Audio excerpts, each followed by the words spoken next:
This video is about Newton's method for approximating roots. Newton's method finds zeros or roots of functions. Suppose we knew nothing about the function. This would be hopeless. The best we could do is guess blindly. We would never learn if our guess was a zero or not. Suppose we knew the y value for each value of x. Now we could tell if our guess was successful, but we would not have a way to find a better guess in the likely event that we were incorrect about the zero. Now suppose we can find the y value and the slope of the function f at each guess x value. Now this gives us some hope because of local linearity.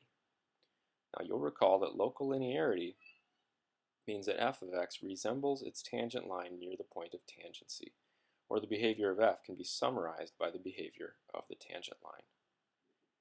The behavior of f is tricky, the behavior of the tangent line is pretty easy. So we'll draw a picture of a function. There's x and f of x. Suppose we guess that x1 is the zero, the x-intercept of the function. Now we can find f of x1, and that will tell us if we were correct. And in this example, no, we were not.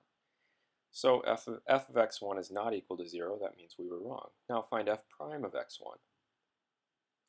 If f prime of x1 was a positive slope like I've drawn there, then this actually tells us how we can improve our guess, how we can get closer to the root.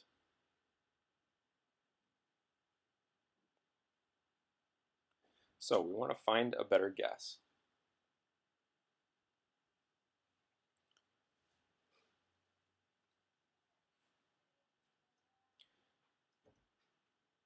We were wrong about x1 being a root, but do we have a way to find a better root?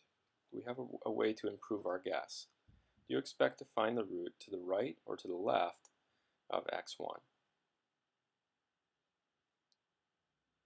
Okay, it looks like to the left. It looks like the function f is going to hit the x-axis over here. We can point to it. We can follow the tangent line down to the x-axis.